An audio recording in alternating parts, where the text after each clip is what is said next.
നമ്മളിന്ന് നോക്കാൻ പോകുന്നത് 5ാം ക്ലാസ് അടിസ്ഥാന ശാസ്ത്രം ചാപ്റ്റർ 4 ജീവനുള്ള വിത്തുകൾ. ഇതിൽ ഇമ്പോർട്ടൻ്റ് ആയിട്ടുള്ള മാർക്ക് ചെയ്ത പോയിന്റ്സ് മാത്രമാണ് നമ്മൾ നോക്കുന്നത്. ജീവനുള്ള വിത്തുകൾ. വിത്ത് മുളയ്ക്കാൻ ജലം ആവശ്യമാണ്. എന്നാൽ മണ്ണ്, സൂര്യപ്രകാശം എന്നീ ഘടകങ്ങൾ ആവശ്യമില്ല.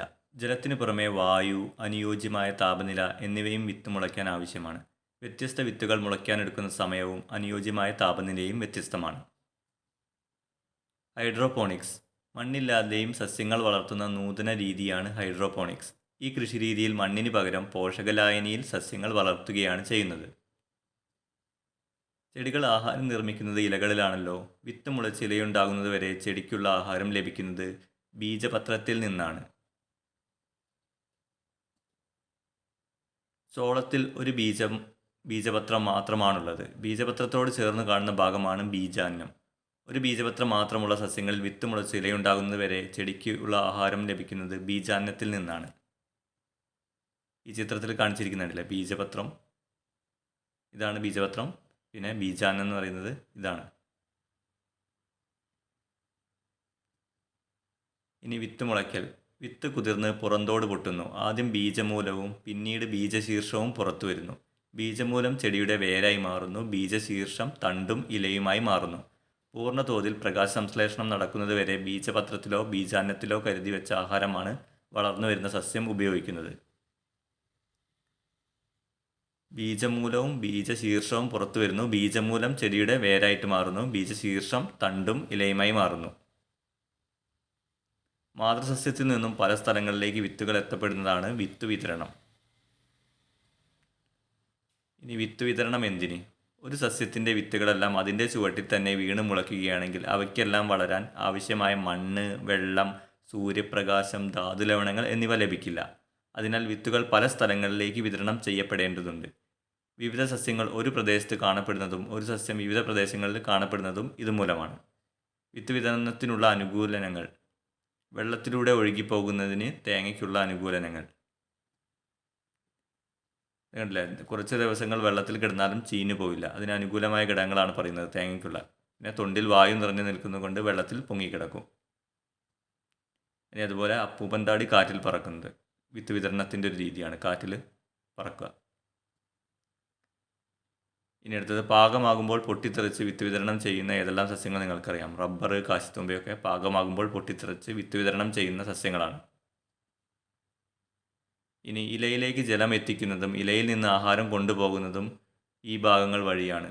ഇവയാണ് ഇലകളിലെ സിരകൾ. ഇലകളിലെ സിരകൾ വഴിയാണ് ഇലയിലേക്ക് ജലം എത്തിക്കുന്നതും ഇലയിൽ നിന്ന് ആഹാരം കൊണ്ടുപോകുന്നതും. അതിൽ ചിത്രം കൊടുത്തിരിക്കുന്നുണ്ട്. അതിൽ പറയുന്നതാണ് ഇലയുടെ മധ്യഭാഗത്ത് ഇലനെട്ടിൽ നിന്ന് അഗ്രഭാഗം വരെ നീണ്ടുപോകുന്ന പ്രധാന സിരയാണ്. അതിൽ നിന്ന് പുറപ്പെടുന്ന അനേകം ചെറിയ ശാഖകൾ പരസ്പരം ബന്ധപ്പെട്ട് വലക്കണ്ണികൾ പോലെ കിടക്കുന്നതാണ് ജാലികാസിരാവിന്യാസം. ഇനി അടുത്ത ഇലയിലെ സിരകളിലെല്ലാം പരസ്പരം കൂട്ടിമുട്ടാതെ ഇലയുടെ ഞെട്ടിൽ നിന്ന് തുടങ്ങി സമാന്തരമായി അഗ്രഭാഗത്ത് എത്തി യോജിക്കുന്നത്, അതാണ് സമാന്തര സിരാവിന്യാസം. ഇതാ ചിത്രത്തിൽ കാണിച്ചിരിക്കുന്നുണ്ടല്ലേ ജാലികാസിരാവിന്യാസം. ഇങ്ങനെയുള്ള ഇതാണ് ജാലികാസിരാവിന്യാസം. സമാന്തര സിരാവിന്യാസം ഇങ്ങനെ.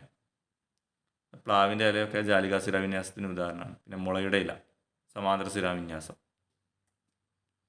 കാണ്ഡത്തിൻ്റെ ചുവട്ടിൽ നിന്ന് താഴോട്ട് വളരുന്ന ഒരു തായ്വേരും അതിൽ നിന്ന് വളരുന്ന ശാഖാവേരുകളും ചേർന്ന് കാണപ്പെടുന്ന വേരുപടലമാണ് തായ്വേര് പടലം, ടാപ്പ് റൂട്ട് എന്ന് പറയും.